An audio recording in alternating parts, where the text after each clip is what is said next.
Hello and welcome to Rathod Sai's academy. ఈరోజు మనం హిందూ అనాలిసిస్ని ఈ వీడియోలో తెలుగులో చూద్దాం.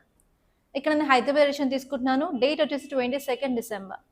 యాక్చువల్లీ ఎవ్రీ సండే అనాలిసిస్ అయితే ఫర్ షూర్ ఉండదండి. So Monday to Saturday I will be doing analysis and I will be posting by evening. Okay, so మీరు ఇక్కడ ఫ్రంట్ పేజ్ చూసుకున్నట్లయితే ఇక్కడ ఒక వెరీ ఇంపార్టెంట్ ఆర్టికల్ ఉంది. ఈ ఆర్టికల్ ఏంటంటే president grants assent to rural jobs bill, government list 4 focus areas for works. And ఈసారి prelims 2026 ఎవరైతే రాస్తున్నారో వాళ్ళు కంపల్సరీగా చూడాల్సిన టాపిక్ ఏంటంటే ఈ ఆర్టికల్ అనమాట. యాక్చువల్లీ ఈ ఆర్టికల్ వచ్చేసి మనకి Viksit Bharat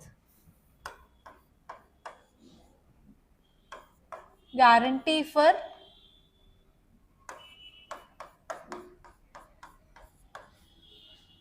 rural employment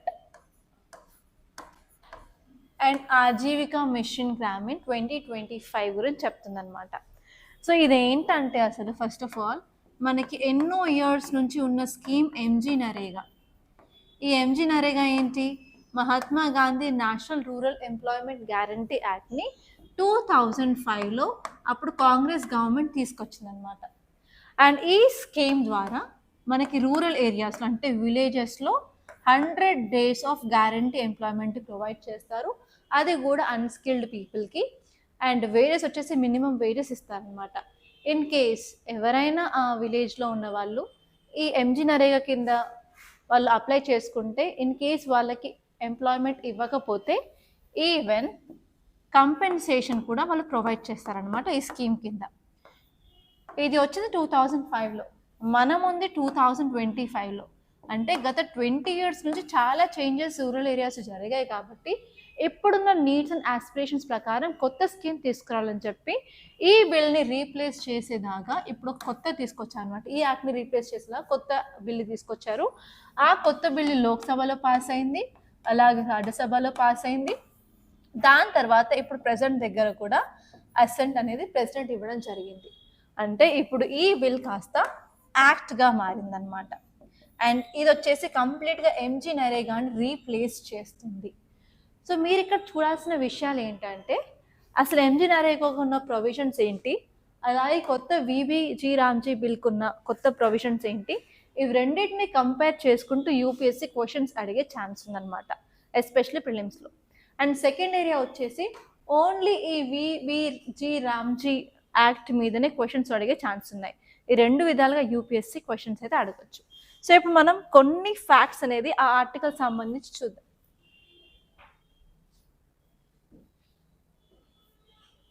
okay, ఇప్పుడు మీరు ఆ యాక్ట్కి సంబంధించిన కొన్ని ఇంపార్టెంట్ ఫీచర్స్ అనేవి చూసుకున్నట్లయితే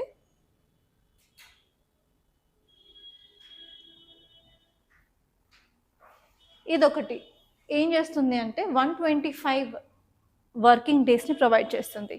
మన ఎంజీ నరేగా వచ్చేసి 100 days ఆఫ్ వర్క్ని ప్రొవైడ్ చేస్తుంది కదా, ఇది వచ్చేసి 125 daysని ప్రొవైడ్ చేస్తుంది. అండ్ నెక్స్ట్ ఇంపార్టెంట్ చేంజ్ వచ్చేసి ఇంతకుముందు ఉన్న ఎంజీ నరేగాకి 100% ఆఫ్ ఫండ్స్ అనేవి సెంట్రల్ గవర్నమెంట్ నుంచి వచ్చేవి. స్టేట్ గవర్నమెంట్స్కి ఖర్చు చాలా తక్కువగా ఉండేది. కానీ ఇప్పుడు ఏం చెప్తుందంటే ఇది సెంట్రల్ స్పాన్సర్ స్కీమ్ కింద చేద్దామని చెప్పి డివిజన్ వచ్చేసి 60/40, 90:10 అండ్ 100% అనేది ప్రొవైడ్ చేస్తుంది. ఈ 90:10 ఏంటంటే 90% ఆఫ్ ఫండ్స్ అనేవి సెంట్రల్ గవర్నమెంట్ వస్తాయి, 10% ఆఫ్ ఫండ్స్ అనేవి స్టేట్ గవర్నమెంట్ యూజ్ చేసుకోవాలి. ఎక్కడంటే నార్త్ ఈస్టర్న్ స్టేట్స్లో, హిమాలయన్ స్టేట్లో అండ్ యూటీస్ విత్ లెజిస్లేచర్స్ ఉన్న స్టేట్స్లో మాత్రం కంపల్సరీ ఇది పనిచేస్తుంది అనమాట.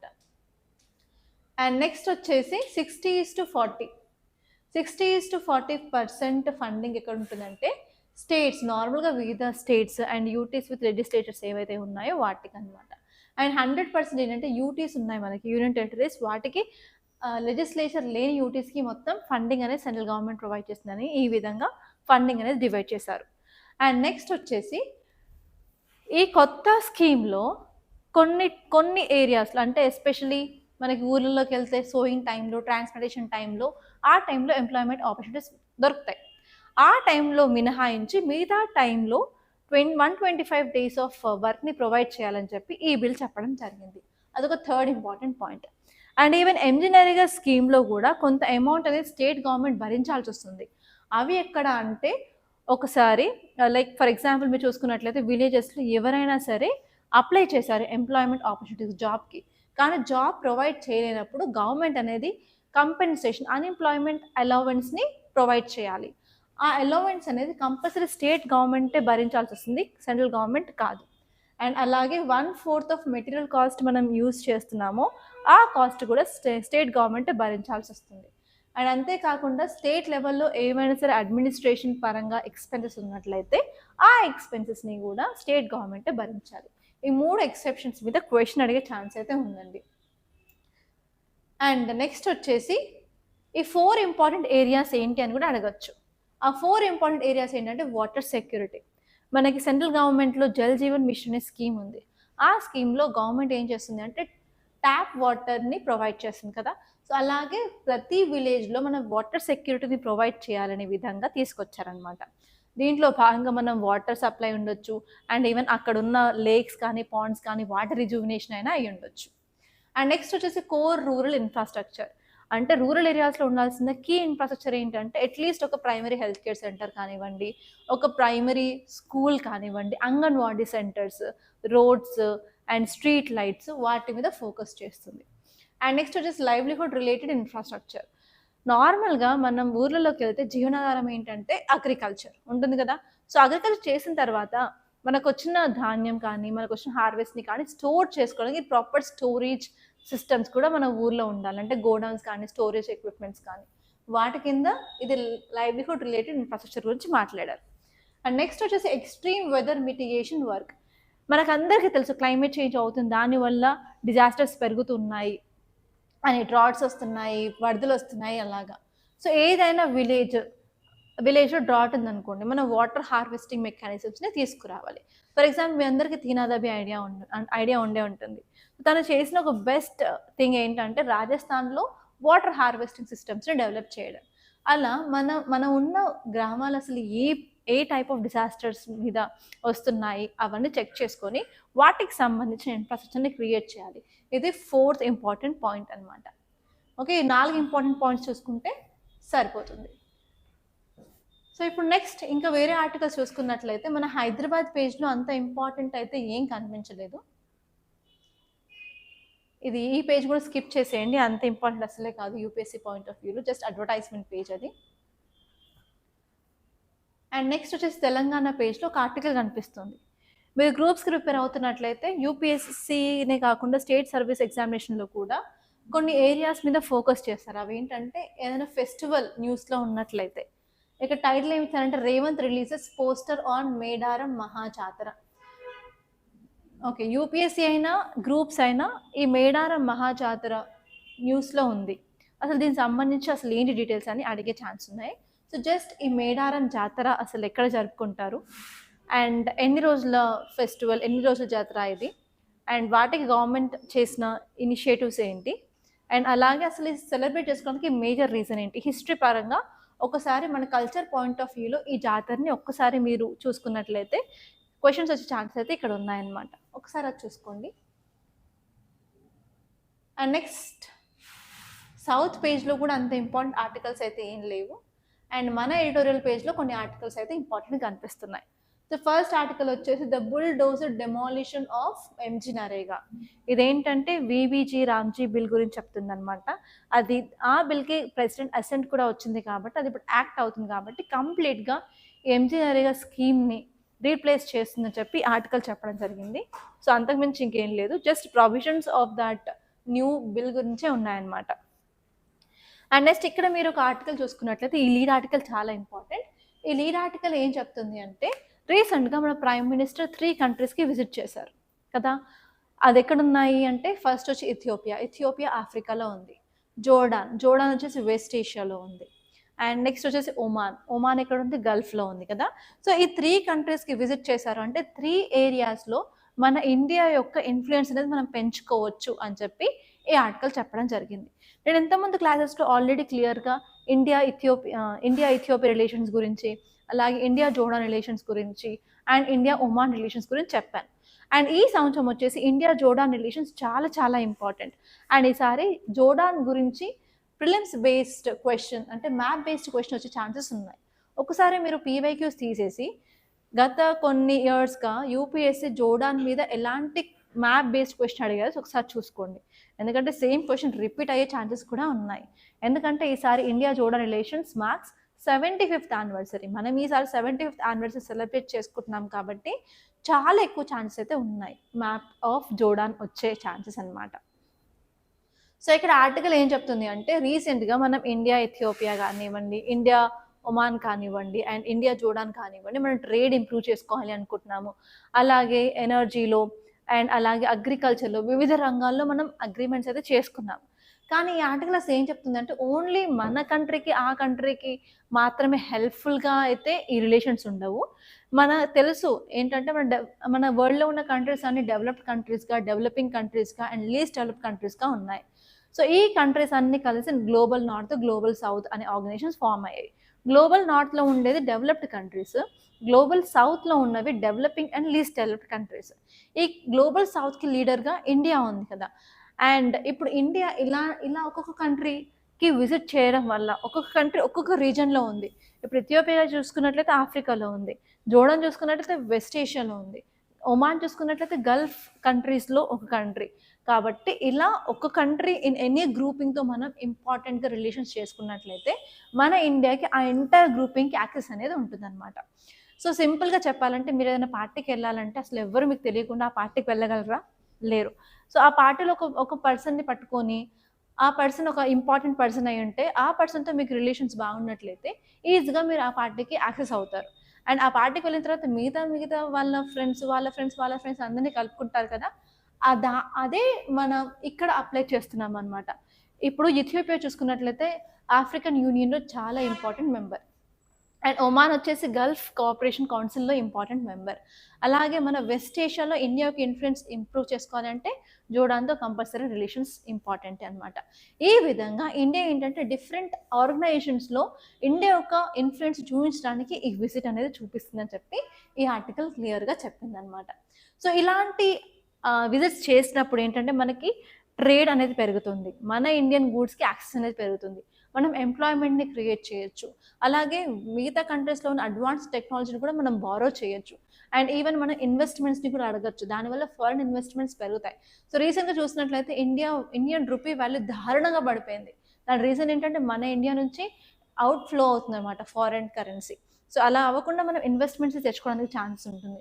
అండ్ ఈవెన్ ఇండియా అనేది లీడర్షిప్గా ఉండాలి అంటే ఫర్ షూర్ ఇండియాకి వేరే కంట్రీస్తో గుడ్ రిలేషన్స్ ఉండాలి. అండ్ ఇండియా వచ్చేసి యునైటెడ్ నేషన్స్ సెక్యూరిటీ కౌన్సిల్లో ఏమడుగుతుంది? చేంజెస్ అడుగుతుంది. ఇండియా ఏమంటుంది? పర్మనెంట్ సీట్ మాకు ఇవ్వండి అని అడుగుతుంది. పర్మనెంట్ సీట్ ఇవ్వాలంటే కంపల్సరీ వేరే కంట్రీస్ యొక్క సపోర్ట్ ఉండాల్సిందే. సో వీటన్నిటికి యూజ్ అవుతుందని చెప్తుంది అనమాట. అందుకే టైటిల్ ఏం చేయాలంటే బియాండ్ ద ఆప్టిక్స్, మనకు కనిపించడానికంటే ఇంకెక్కువ ఈ విజిట్లో ఉంది అని చెప్తుంది అనమాట. ఓకే, నెక్స్ట్ ఆర్టికల్ వచ్చేసి unlocking the potential of India Africa economic ties. India ఆఫ్రికాకి సంబంధించిన ఎకనామిక్ టైస్ చాలా ఉన్నాయి, దాన్ని ఎలా ఇంప్రూవ్ చేయాలని చెప్పి ఈ ఆర్టికల్ చెప్పడం జరిగింది. సో ఇక్కడ ఆఫ్రికా ఎందుకు ఇంపార్టెంటో ఈ పారాగ్రాఫ్ హైలైట్ చేశాను కదా, ఇక్కడ ఉందన్నమాట. ఇదేంటంటే India is Africa's 4th largest trading partner and bilateral trade వచ్చేసి అరౌండ్ $100 బిలియన్ ఉంది అని చెప్తుంది. అండ్ అంతేకాకుండా ఇండియా నుంచి చాలా ఎక్స్పోర్ట్స్ అనేవి ఆఫ్రికా కాంటినెంట్లోకి వెళ్తున్నాయి. ఆ కీ డెస్టినేషన్స్ ఏంటంటే నైజీరియా, సౌత్ ఆఫ్రికా, టాంజానియాకి ఎక్కువ ప్రొడక్ట్స్ అనేవి వెళ్తున్నాయి. అసలు ఇండియా నుంచి ఏమేమి ప్రోడక్ట్స్ వెళ్తున్నాయి? పెట్రోలియం ప్రోడక్ట్స్ వెళ్తున్నాయి, ఇంజనీరింగ్ గూడ్స్ వెళ్తున్నాయి, ఫార్మాస్యూటికల్స్ వెళ్తున్నాయి, రైస్ అండ్ టెక్స్టైల్స్ కూడా వెళ్తున్నాయి అన్నమాట. సో ఇక్కడ మీరు 2024 డేటా చూసుకున్నట్లయితే Africa's imports from India were around 6% of it's total imports. Okay, Africa's చేసుకున్న మొత్తం ఇంపోర్ట్లో ఇండియన్ చేసుకున్నవి అరౌండ్ 6% ఆఫ్ ఇంపోర్ట్స్ ఉన్నాయి. అంటే మనకి ఇంకా చాలా పొటెన్షియల్ ఉందన్నమాట. Around 94% of goods other country నుంచి ఆఫ్రికా తెచ్చుకుంటుంది. ఆ కంట్రీస్ ఏంటంటే చైనా ఒక బిగ్ ట్రేడింగ్ పార్ట్నర్ అనమాట. చైనా ఎక్స్పోర్ట్ చేసే గూడ్స్ 21% ఆఫ్ ఆఫ్రికాస్ ఇంపోర్ట్స్ అనమాట.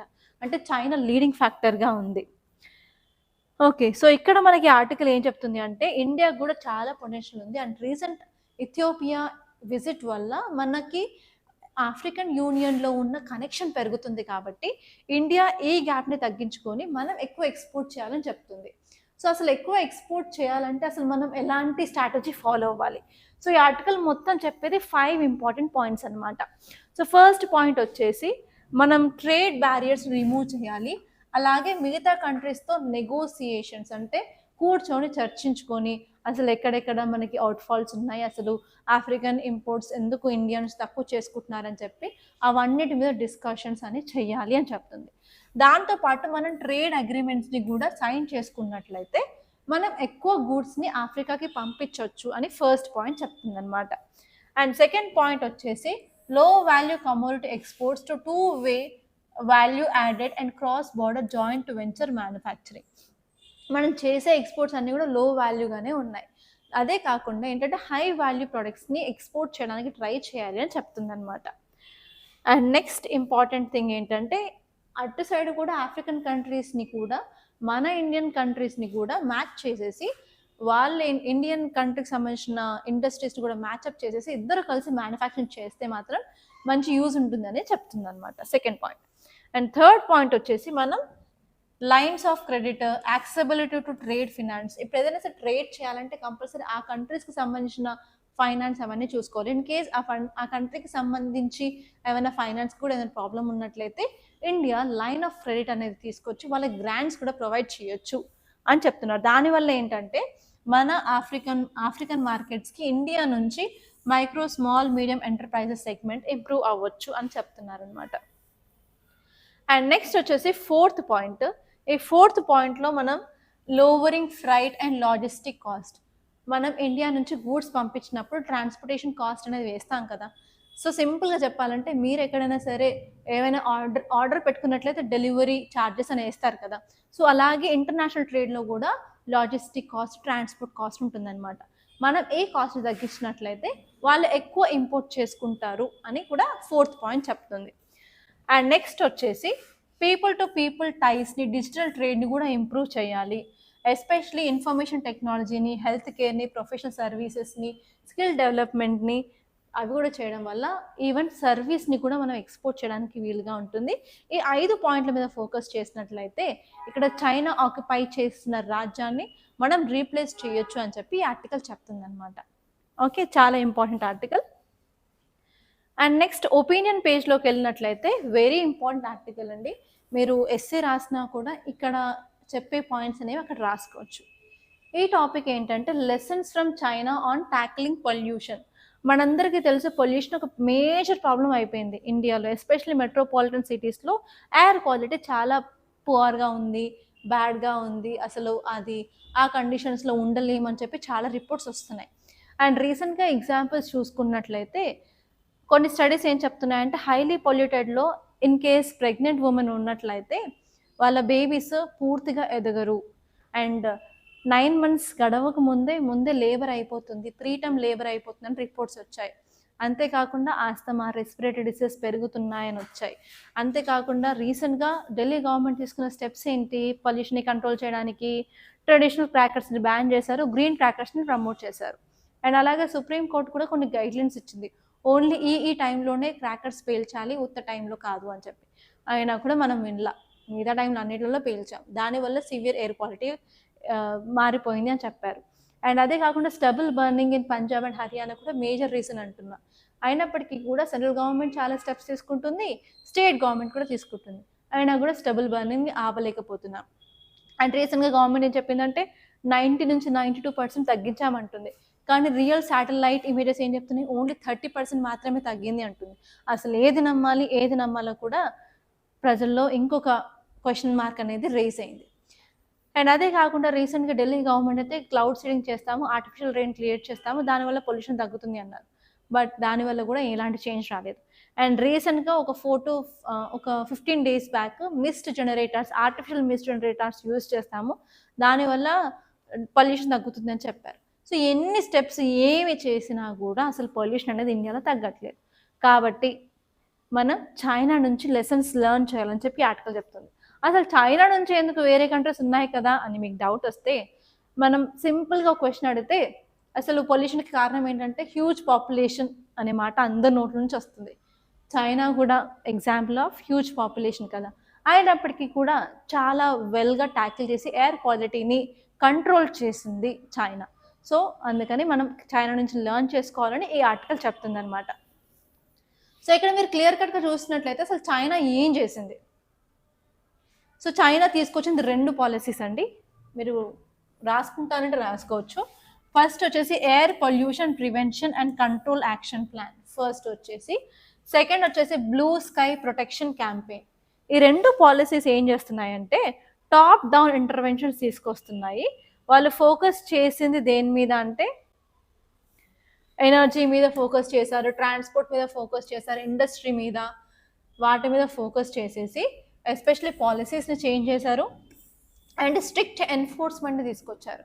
స్ట్రిక్ట్ ఎన్ఫోర్స్మెంట్ అంటే ఏం లేదండి, పాలసీని డిజైన్ చేస్తుంటారు, దాన్ని ఇంప్లిమెంట్ చేయడమే కాదు, ఈవెన్ ఇఫ్ ఇన్ కేస్ ఎవరు పాటించకపోతే, ఈవెన్ ఒక్కరు పాటించకపోయినా కూడా వాళ్ళకి స్ట్రిక్ట్ పనిష్మెంట్ అనేది ఇస్తారనమాట.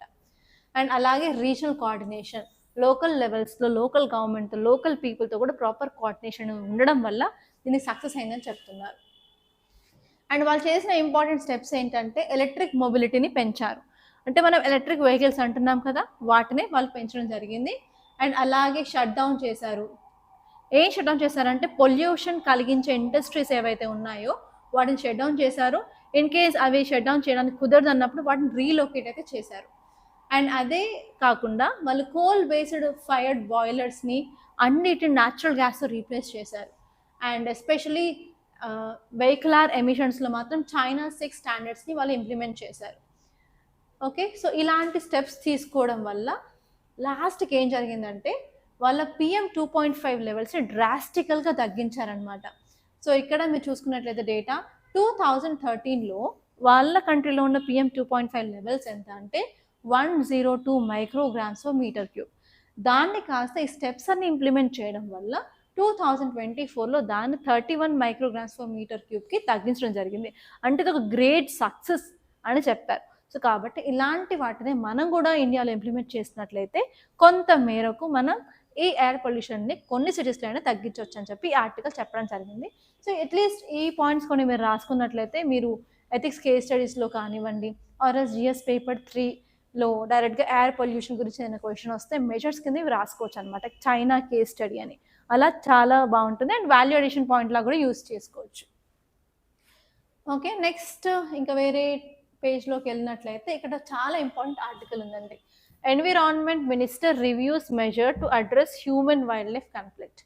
హ్యూమన్ వైల్డ్ లైఫ్ కాన్ఫ్లిక్ట్ అనేది కీవర్డ్ అనమాట. అది ఏంటంటే మన హ్యూమన్స్ యానిమల్స్తో కాన్ఫ్లిక్ట్ అయ్యి వాటిని చంపడం కానీ అవి మనం చంపేస్తుంటాయి అనమాట. దీన్ని హ్యూమన్ వైల్డ్ లైఫ్ కాన్ఫ్లిక్ట్ అంటాం.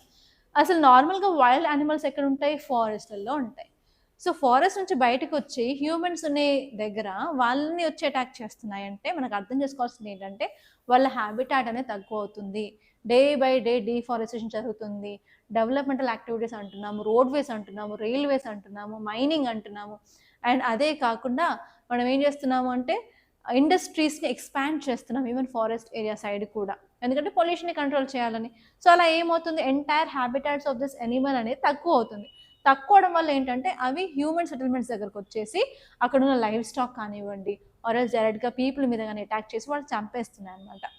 సో హ్యూమన్ యానిమల్ వైల్డ్ లైఫ్లో లాస్ ఆఫ్ యానిమల్ కనిపిస్తుంది, loss of life of humans కనిపిస్తుంటుంది, and even loss of property కనిపిస్తూ ఉంటుంది, అండ్ ఈవెన్ లైవ్ స్టాక్ అంటే వాళ్ళు లైక్ యానిమల్ హస్బెండరీ కింద ఏవైనా యానిమల్స్ని పెంచుకున్నట్లయితే వాటిని కూడా లాస్ వస్తుంది.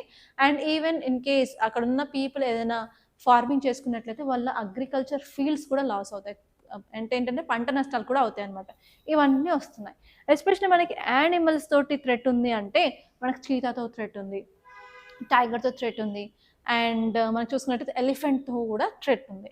సో అందుకని ఇప్పుడు మన ఎన్వైర్న్మెంట్ మినిస్టర్ ఏం చెప్పారంటే మేము కొన్ని మెజర్స్ తీసుకొచ్చాము, ఆ మెజర్స్తో ఈ హ్యూమన్ యానిమల్ కాన్ఫ్లిక్ట్ని తగ్గించవచ్చు అని చెప్పి చెప్తున్నారు అనమాట. సో అందులో ఏంటంటే ఫస్ట్ ఆఫ్ ఆల్ అసలు హ్యూమన్ యానిమల్ కాన్ఫ్లిక్ట్ ఎక్కడ అవుతున్నాయో ఆ రీజన్స్ని ఫస్ట్ పాయింట్అవుట్ చేస్తాను అంటున్నారు. ఆ పాయింట్అవుట్ చేసిన తర్వాత అక్కడ టైగర్ నెంబర్స్ ఎన్ని ఉన్నాయి, ఎలిఫెంట్ నెంబర్స్ ఎన్ని ఉన్నాయి, అసలు నెక్స్ట్ చూడాల్సింది number of animals. And next ఒక యానిమల్ ఒక ఏరియాలో ఉందంటే దానికి మినిమం ఎంత ఏరియా అవసరం తిరగడానికైనా సరే, ప్రేకైనా సరే, అవన్నీ చెక్ చేసుకొని మన area to total number of this animal కరెక్ట్గా ఉందా లేదా చూసుకుంటాం. అండ్ కేస్ అనిమల్ అక్కడ ఉండాలంటే ఫస్ట్ దానికి ప్రాపర్ ఫుడ్ ఉండాలి. ఫుడ్ అంటే ఏంటి? ప్రే. సో ఇఫ్ టైగర్ అక్కడ ఉందనుకోండి, టైగర్ ఎక్కడ ఉంటుంది? నార్మల్ గ్రాస్ ల్యాండ్స్లో ఉంటుంది. ఆ గ్రాస్ ల్యాండ్స్లో ఉన్న డియర్స్ కానివ్వండి, గోట్స్ కానివ్వండి, వైల్డ్ బఫెలోస్ కానివ్వండి, ఎన్ని ఉన్నాయి, ప్రాపర్గా టైగర్కి ఫుడ్ అనేది అవైలబుల్గా ఉందా లేదా చెక్ చేసుకుంటామని చెప్తున్నారు. సో ఇలా డిఫరెంట్ స్ట్రాటజీస్ తీసుకొచ్చేసి వీళ్ళు ఏం చెప్తున్నారు అంటే మనం ఈ హ్యూమన్ యానిమల్ కాన్ఫ్లిక్ట్ని తగ్గించాలి అనుకుంటున్నారు. అండ్ అదే కాకుండా సైన్స్ బేస్డ్ టెక్నాలజీని కూడా యూస్ చేయాలి అంటున్నారు. ఈ సైన్స్ బేస్డ్ టెక్నాలజీ వచ్చేసి landscape level planning, community participation, inter state coordination కూడా చాలా ఇంపార్టెంట్ అంటున్నారు. ఎందుకంటే ఇప్పుడు ఎక్కడైనా సరే టైగర్ రిజర్వ్ని మనం డిక్లేర్ చేసినట్లయితే ఆ టైగర్ రిజర్వ్ ఓన్లీ ఒక్కటే స్టేట్లో ఉండక్కర్లేదు. సో ఈవెన్ వేరే స్టేట్లో కూడా ఎక్స్టెండ్ అవుతుంది. అండ్ ఈవెన్ నేషనల్ పార్క్స్ కానీ బయోస్ఫియర్ రిజర్వ్స్ కానీ ఒకటే స్టేట్లో ఉండవు, డిఫరెంట్ స్టేట్లో ఉంటాయి. అండ్ మన బార్డర్లో చూసుకున్నట్లయితే డిఫరెంట్ కంట్రీస్లో కూడా ఉంటాయి. కాబట్టి అసలు అది ఏరియా మొత్తం ఎన్ని స్టేట్లో వస్తుంది, ఎన్ని కంట్రీస్లో వస్తుంది చూసుకొని ప్రాపర్ కోఆర్డినేషన్ కూడా ఇంపార్టెంట్ అని చెప్తున్నారనమాట. అండ్ అదే కాకుండా టైగర్ హ్యూమన్ యానిమల్ కాన్ఫ్లిక్ట్ని కంట్రోల్ చేయడానికి 3 ప్రాంగ్డ్ స్ట్రాటజీ తీసుకొస్తాము అంటున్నారు. ఆ 3 ప్రాంగ్ స్ట్రాటజీ ఏంటంటే ఫస్ట్ స్టాఫ్ ఎంతమంది ఉన్నారు వాళ్ళు కంట్రోల్ చేయడానికి, అండ్ అలాగే ఫినాన్స్ ఏమన్నా కన్సెంట్లో ఉందా, హ్యాబిటాట్ డిగ్రేషన్ ఏమైనా ఉందా, లేకపోతే ఏమైనా ఇన్వేసివ్ స్పీస్ వచ్చిందా, వాటన్నిటిని చూసుకొని ప్రాపర్గా టెక్నికల్ కమిటీని అప్రూవ్ చేసి వాళ్ళు చేయాలనుకుంటున్నారు. ఇన్ కేస్ ఆ ఏరియాలో ల్యాండ్ తక్కువ ఉంది, అనిమల్స్ ఎక్కువ ఉన్నాయంటే ఆ అనిమల్స్ని వేరే చోటుకి ట్రాన్స్లోకేట్ చేయాలి అని కూడా అంటున్నారనమాట. అండ్ అదే కాకుండా మనం సైన్స్ అండ్ టెక్నాలజీని కూడా యూజ్ చేసి మనం కంట్రోల్ చేయొచ్చు. ఫర్ ఎగ్జాంపుల్ ఇన్ని రోజులు సోలార్ పవర్డ్ ఫెన్సెస్ అన్నాము, ఎలక్ట్రిసిటీ ఫెన్సెస్ అన్నాము కదా, ఇప్పుడు AI బేస్డ్ ఫెన్సెస్ని తీసుకురావచ్చు చుట్టూ ఆ ఏరియా. అండ్ నెక్స్ట్ వచ్చేసి అనిమల్స్ యొక్క కాలర్లో మనం ఒక రేడియో ట్యాగ్ని పెట్టేస్తే అవి ఎంతవరకు మూవ్ అవుతున్నాయో తెలుస్తుంది. అలాగే థర్మల్ బేస్డ్ కెమెరాస్ కూడా యూజ్ చేయొచ్చు. అంటే టెంపరేచర్ని బట్టి ఆ అనిమల్ ఎక్కడుంది ఏంటి, అది అనిమల్ అయినా కాదా గుర్తించవచ్చు అనమాట. అండ్ అలాగే మనం ఇంకొంత మరింత టెక్నాలజీని యూజ్ చేసి మనం ఈ హ్యూమన్ యానిమల్ కాన్ఫ్లిక్ట్ని తగ్గించాలని చెప్పి ఈ ఆర్టికల్ చెప్తుందన్నమాట. ఓకే, నెక్స్ట్ మీరు వేరే ఆర్టికల్స్ చూసుకున్నట్లయితే speedy justice eludes consumers seeking redress against sellers. So మనందరికీ తెలుసు మనకి ఏది కావాలనుకున్నా కూడా ఆన్లైన్లో అవైలబుల్గా ఉంటాయి, ఆఫ్లైన్లో కూడా అవైలబుల్గా ఉంటాయి. ఆన్లైన్ అంటే ఏం లేదు, సింపుల్గా మనం వెబ్సైట్స్ ఓపెన్ చేస్తాము, or else any platforms open చేస్తాము లైక్ ఫ్లిప్కార్ట్, అమెజాన్ లాంటివి. అక్కడ మనకు కావాల్సింది సెర్చ్ చేసుకొని మనకి ప్రైస్ నచ్చినట్లయితే మనం ఒప్పుకున్నట్లయితే మనం ఆర్డర్ చేసుకుంటాం, అది డైరెక్ట్గా వచ్చేస్తుంది. ఆఫ్లైన్లో అయితే ఏం చేస్తాం, మనం వెళ్తాం ఆ స్టోర్కి, అవన్నీ చూసుకుంటాం ముందు వెనక అంతా చూసుకొని మనం కొనుక్కుంటాం. సో నార్మల్గా ఎప్పుడైనా సరే మనం ఆన్లైన్లో ఆర్డర్ చేసినప్పుడు మనకు కొన్నిసార్లు బాగా సాటిస్ఫై అవుతాం, తక్కువగా వచ్చింది అని చెప్పి, కొన్నిసార్లు అసలు సాటిస్ఫై అవ్వనప్పుడు ఏం చేస్తాం, మనం దాన్ని రిటర్న్ పెట్టడం కానీ రీప్లేస్ చేయండి కానీ ఆర్డర్ ఇస్తాం. కానీ కొన్నిసార్లు అది అవ్వదు, because of terms and conditions అంటారు. సో అట్లాంటప్పుడు ఏంటంటే కన్స్యూమర్స్ సాటిస్ఫై అవ్వరు కదా. అందుకని మన గవర్నమెంట్ ఆఫ్ ఇండియా ఇలాంటి ఏమైనా సరే పీపుల్కి ప్రాబ్లమ్స్ ఉన్నట్లయితే కన్స్యూమర్స్కి వాళ్ళ ప్రాబ్లమ్స్ని డీల్ చేసే విధంగా ఒక కమిటీస్ అనేవి పెట్టాయన్నమాట. అది ఏ యాక్ట్ ప్రకారం అంటే మనకి కన్స్యూమర్స్ ప్రొటెక్షన్ యాక్ట్ ఆఫ్ 2019 అనే యాక్ట్ ప్రకారం వాళ్ళు కేసుని ఫైల్ చేయొచ్చు. అది తీసుకొచ్చిన తర్వాత డిస్ట్రిక్ట్ లెవెల్లో, స్టేట్ లెవెల్ అండ్ నేషనల్ లెవెల్లో కమిటీస్ అనేవి పెట్టారు. మీరు ఏదైనా సరే ఇష్యూ ఉన్నట్లయితే ఈ దాఖలు పోర్టల్లో మీరు ఫైల్ చేసినట్లయితే మీ ఇష్యూని తీసుకొని వాళ్ళు జడ్జ్మెంట్ అనేది ఇస్తారనమాట, వాళ్ళు స్పీడ్ జస్టిస్ అనేది ఇస్తారు. సో యాక్చువల్లీ యాక్ట్ ప్రకారం ఏంటి, స్టేట్ లెవెల్లో, డిస్ట్రిక్ట్ లెవెల్లో, నేషనల్ లెవెల్లో కమిటీస్ పెట్టారు. అండ్ ఈ కమిటీస్ మీరు కేసు ఫైల్ చేసిన 3 to 5 months లోపే ఆ కేస్ని డీల్ చేసేసి మీకు ఫైనల్ జడ్జ్మెంట్ అనేది రావాలి. కానీ ప్రాబ్లం ఏంటంటే ఈవెన్ 3 to 5 years అయినప్పటికీ కూడా కేసెస్ అనేది రిజాల్వ్ అవ్వట్లేదు. ఎందుకంటే కొన్ని ప్రాబ్లమ్స్ ఉన్నాయి. ఆ ప్రాబ్లమ్స్ ఏంటంటే మనకు వేకెన్సీస్ ఉన్నాయి. అండ్ ఈవెన్ చాలా మందికి ఇలాంటి అవేర్నెస్ అనేది లేదు, ఇలాంటి ఒక యాక్ట్ ఉంటుంది అని చెప్పి.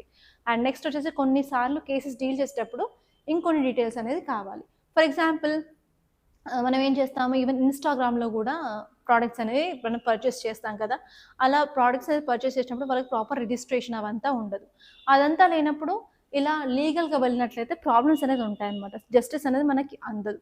సో ఇలాంటి కొన్ని ప్రాబ్లమ్స్ వల్ల ప్రాపర్గా ఈ కమిటీస్ అనేది వర్క్ చేయట్లేదు అని చెప్తుంది. దానివల్ల ఏంటంటే పీపుల్ యొక్క రీడ్రెస్ అనేది జరగదు అండ్ పీపుల్కి కావాల్సిన కంప్లీట్ న్యాయం అనేది ప్రొవైడ్ చేయలేకపోతున్నాం, డిలే అవుతుంది అని చెప్పి ఈ ఆర్టికల్ చెప్పింది అనమాట. సో ఇక్కడ మీరు ఫోకస్ చేయాల్సింది ఏంటంటే అసలు ఈ రీట్రేసల్ కమిషన్స్ అంటే ఏంటి, అసలు బ్యాక్లాగ్ ఆఫ్ కేసెస్ ఎందుకు ఉన్నాయి, వీటికి వే ఫార్వర్డ్ ఏంటో ఆలోచించండి. Okay, next very important article అండి ఈ రోజుకి. అండ్ 2026 ఎగ్జామ్ అయితే ఎవరైతే రాయాలనుకుంటున్నారో వాళ్ళకి ఇది చాలా ఇంపార్టెంట్. ఈ ఆర్టికల్ ఏంటంటే ISRO set to launch mobile broadband satellite. ఈ శాటిలైట్ పేరు ఏంటంటే బ్లూ బర్డ్ బ్లాక్ 2 శాటిలైట్ అనమాట. ఈ శాటిలైట్ని తయారు చేసింది US. Okay, US based AST space mobile అనే కంపెనీ ఈ శాటిలైట్ని తయారు చేసింది. కానీ ఇది లాంచ్ చేసేది ఏంటంటే ఇస్రో. అసలు దీనివల్ల అడ్వాంటేజ్ ఏంటంటే ఇప్పుడు మనకి మొబైల్లో సిగ్నల్ ఇంటర్నెట్ కనెక్టివిటీ రావాలి అంటే కంపల్సరీ మనం ఒక డేటా ప్లాన్ని కొనుక్కుంటాం, లైక్ జియో కానివ్వండి, ఎయిర్టెల్ కానివ్వండి, ఏదైనా. అండ్ ఈ కంపెనీస్ మనకి నెట్ ఎలా ప్రొవైడ్ చేస్తాయి అంటే వాళ్ళు పెద్ద పెద్ద టవర్స్ని బిల్డ్ చేసి ఆ టవర్స్ నుంచి మనకి సిగ్నల్ అనేది వస్తుంది. కానీ ఈ శాటిలైట్ యొక్క స్పెషాలిటీ ఏంటంటే అసలు టవర్స్ ఏమీ లేకుండా డైరెక్ట్గా స్పేస్ నుంచి డివైస్ కనెక్ట్ అయ్యి ఇంటర్నెట్ అనేది ప్రొవైడ్ చేస్తుంది అనమాట. దీనివల్ల మనకి అడ్వాంటేజ్ ఏంటంటే ఇలాంటి టవర్స్ కట్టక్కర్లేదు. సో మీకు ఆల్రెడీ ఒక మూవీ కూడా చూసినట్టున్నారు, రోబో 2 మూవీలో. ఆ మూవీలో ఈ మొబైల్ టవర్స్ వల్లే చాలా బర్డ్స్ అనేవి చనిపోయాయని చెప్పి ఒక స్టోరీ మొత్తం క్రియేట్ చేశారు కదా. సో అలాంటి ప్రాబ్లమ్స్ని అడ్రస్ చేయడానికి ఈ శాటిలైట్ అనేది చాలా చాలా ఇంపార్టెంట్ అనమాట. సో ఒకసారి మీరు చూసుకోవాల్సింది ఏంటంటే ఈ బ్లూ బర్డ్ బ్లాక్ 2 శాటిలైట్ అనేది ఇస్రో లాంచ్ చేస్తుంది. ఇది ఎప్పుడు లాంచ్ చేస్తుందంటే డిసెంబర్ 24 లాంచ్ చేస్తుంది. అండ్ ఈ శాటిలైట్ని తీసుకెళ్ళి మనం లో ఎర్త్ ఆర్బిట్లో ప్రవేశపెడతాం అనమాట. ఇది ఇంతవరకు ఇస్రో లాంచ్ చేసిన మిషన్స్లో హెవీయెస్ట్ మిషన్ అనమాట. అండ్ దీనివల్ల ఏంటంటే very speed cellular broadband connectivity directly to smart phones across the గ్లోబ్లో ఉన్న స్మార్ట్ ఫోన్స్ అన్నిటికీ ఇంటర్నెట్ని ప్రొవైడ్ చేయవచ్చు అనమాట. ఓకే, సో ఇదండి దీని గురించి. అంతవరకు గుర్తుపెట్టుకుంటే సరిపోతుంది. And next very important article అండి. ఈ ఆర్టికల్ ఎందుకో తెలీదు, నేను హిందీ ఇంగ్లీష్లో చెప్పలేదు, బట్ తెలుగులో చెప్పాలనుకుంటున్నాను. చాలా బాగా నచ్చింది నాకు ఈ ఆర్టికల్. ఈ ఆర్టికల్ ఏంటంటే water scarcity threatens model tribal school in Maharashtra that stemmed seasonal migration. ఈ ఆర్టికల్ చూసుకున్నట్లయితే 6 year చాలా ఇన్స్పైరింగ్గా అనిపించింది. 6 year old Ananya Gavit can write with her both hands, read English text book meant for 6th graders. 6th class వాళ్ళు చదివే English బుక్స్ని కూడా ఈ 6 year old అమ్మాయి చదువుతుంది. అండ్ ఆర్టికల్స్ని కూడా కాన్స్టిట్యూషనల్ ఆర్టికల్స్ని కూడా చెప్పేస్తుంది. అలా అరౌండ్ 59 జిల్లా పరిషత్కి సంబంధించిన ట్రైబల్ స్కూల్లో ఉన్న విద్యార్థులు అంత అడ్వాన్స్డ్గా ఉన్నారనమాట. సో మనం గవర్నమెంట్ స్కూల్స్ అనేసరికి ఏమనిపిస్తుంది, ఇన్ఫ్రాస్ట్రక్చర్ ఉండో సరిగ్గా చెప్పరు అండ్ పిల్లలు స్కిల్స్ అనేది డెవలప్ చేయరు, లేట్గా వస్తారు స్కూల్స్ అనుకుంటున్నాం కదా. సో ఈ స్కూల్ యొక్క స్పెషాలిటీ ఏంటంటే స్కూల్ 365 days నడుస్తుంది. ఈవెన్ పబ్లిక్ హాలిడేస్ లేవు, ఈవెన్ సండేస్ కూడా లేవన్నమాట. అండ్ స్కూల్ టైమింగ్స్ వచ్చేసి 12 hours స్కూలే ఉంటుంది. మనం నార్మల్గా స్కూల్స్ అంటే 9కి స్టార్ట్ అవుతాయి, 3:30 4:30కి ఎండ్ అవుతాయి అనుకుంటాం కదా. కానీ ఈ స్కూల్ మాత్రం 12 hours per day రన్ అవుతుంది. అండ్ ఈ స్కూల్లో 2 పూటల మీల్స్ అనేవి చిల్డ్రన్కి ప్రొవైడ్ చేస్తున్నారు. And no public holidays, no Sunday. Teachers will come every day. So students who are coming from the far distance వాళ్ళు కూడా ఏంటంటే వాళ్ళ పేరెంట్స్ నియర్ బై షిఫ్ట్ అయ్యి అక్కడ రూమ్ తీసుకొని మరి పిల్లల చదువు కోసం ఉంటున్నారంట. సో ఏంటంటే మీరు ఏదైనా ఎస్సే రాసినప్పుడు కొంచెం ఇన్స్పైరింగ్గా రాయాల్సి ఉంటుంది కదా. అలా జస్ట్ నేను ఇది ఆర్టికల్ తీసుకోవాలని అనుకోలే అసలు డిస్కషన్కి, కానీ జస్ట్ 1 paragraph చదవగానే చాలా ఇన్స్పైరింగ్గా అనిపించి మొత్తం ఆర్టికల్ చదివేశాను. అంటే ఎస్సే మీరు రాసినప్పుడు కూడా కొంత ఇన్స్పైరింగ్గా కొంత క్రియేటివిటీగా రాస్తే కంపల్సరీ మొత్తం చదివే అవకాశం ఉంటుంది. అండ్ మొత్తం చదివి మొత్తం ఇన్స్పైర్ అయితేనే కదా మీకు మంచి మార్క్స్ వచ్చేది. సో ఇలా మీరు ఇంట్రడక్షన్స్ రాయాలని చూపించడానికి మాత్రం ఈ ఆర్టికల్ తీసుకున్నాను అనమాట. అండ్ నెక్స్ట్ ఈ స్కూల్ యొక్క హైలైట్ ఏంటంటే there is no drop out rate is 0. అంటే ఒక్కసారి వచ్చి స్కూల్లో జాయిన్ అయితే మళ్ళీ ఆపేసిన వాళ్ళు ఎవరు లేరంట. కానీ మన ప్రాబ్లం ఏంటి, గవర్నమెంట్ స్కూల్స్లో డ్రాప్ అవుట్ రేట్ చాలా ఎక్కువ. కానీ ఇక్కడ స్కూల్లో జాయిన్ అయిన తర్వాత ఎందుకు ఆపట్లేరంటే ఇక 12 hours స్కూల్ ఉన్నప్పటికీ కూడా చిల్డ్రన్కి యాక్టివిటీ బేస్డ్ లెర్నింగ్ ఉంటుంది, ఎక్స్పెరిమెంటల్ లెర్నింగ్ ఉంటుంది, అండ్ ఒకేషనల్ ట్రైనింగ్ ఉంటుంది. అగ్రికల్చర్ మీద కూడా వాళ్ళ కొంత అవగాహన అనేది ఇవన్నీ అక్కడ ఉన్న టీచర్స్ ఇస్తున్నారు. సో అందుకని అసలు డ్రాప్ అవుట్ రేట్ కూడా లేదు. కానీ ఇప్పుడు స్కూల్ ఎందుకు న్యూస్లో ఉంది అంటే వాళ్ళు షిఫ్ట్ అవ్వాలి అనుకుంటున్నారు. రీజన్ ఏంటంటే వాటర్ స్కార్సిటీ. ఆ స్కూల్లో వాటర్ అనేది ప్రాపర్గా లేదు కాబట్టి ఇప్పుడు ఇది ఒక పెద్ద ప్రాబ్లంగా టీచర్స్కి అండ్ అలాగే స్టూడెంట్స్కి కూడా మారిందనమాట. ఓకే. సో హియర్ మీరు చూసుకోవాల్సింది ఏంటంటే ప్రాపర్‌గా ఇన్‌ఫ్రాస్ట్రక్చర్ ప్రొవైడ్ చేసి, ప్రాపర్‌గా ఈవెన్ మన గవర్నమెంట్ స్కూల్‌ని కూడా డెవలప్ చేసినట్లయితే, ఆబ్వియస్‌గా మన స్కిల్స్ అనేది చిల్డ్రన్‌కి నేర్పించొచ్చు. ఎందుకంటే ఇక్కడ చూసుకున్నట్టయితే 6 ఇయర్ ఓల్డ్ అమ్మాయే కాన్స్టిట్యూషన్‌లో ఉన్న ఆర్టికల్స్ అండ్ ఇంగ్లీష్ బుక్ చదువుతుంది. And also like 2 హ్యాండ్స్‌తో రాయగలరు. అలాంటి టెక్నిక్స్ నేర్పిస్తున్నారు అంటే it is like a very, very best example. ప్రతి ఒక్కరు దీన్ని ఆదర్శంగా తీసుకొని మన గవర్నమెంట్ స్కూల్స్‌ని కూడా ఇలాగే డెవలప్ చేసినట్లయితే ఎడ్యుకేషన్ వల్ల పేరెంట్స్ కలిగే బర్డెన్‌ని to some extent at least 10th class వరకైనా తగ్గించొచ్చనమాట. So it inspired me a lot. I don't know like how you felt. So మీరెలా అనుకున్నారో కామెంట్‌లో చెప్పండి. ఓకే. సో ఇదండి. ఇవండి ఈరోజు ఇంపార్టెంట్ ఆర్టికల్స్ మన న్యూస్ పేపర్‌లో ఉన్నాయి. By this I'm concluding. Thank you so much guys for watching. And every Saturday Zoom session అనేది ఉంటుంది. దానికోసం మీరు రిజిస్ట్రేషన్ చేసుకోవాలి. That is a free Zoom session అనమాట. ఎవరైనా జాయిన్ అవ్వచ్చు. దానికి రిజిస్ట్రేషన్ చేసుకోవాలి. రిజిస్ట్రేషన్ లింక్ వచ్చి డిస్క్రిప్షన్‌లో ఇచ్చాను. ప్లీజ్ డూ రిజిస్టర్ అండి. Don't forget. And thank you so much. మీకు ఈ వీడియో నచ్చినట్లయితే లైక్ చేయండి, అలాగే షేర్ చేయండి. మన యూట్యూబ్ ఛానల్ని సబ్స్క్రైబ్ చేసుకోండి. అండ్ మీ ఫ్రెండ్స్ ఎవరైనా చుట్టుపక్కల ఉన్నట్లయితే కంపల్సరీ వాళ్ళకి షేర్ చేయండి. ఎస్పెషలీ ఎవరైతే బిగినర్స్ ఉన్నారో, ఇంగ్లీష్లో అర్థం అవ్వట్లేదో వాళ్ళ కోసమని స్టార్ట్ చేసిన ఇనిషియేటివ్ అనమాట. So try to use it as far as possible. Thank you so much.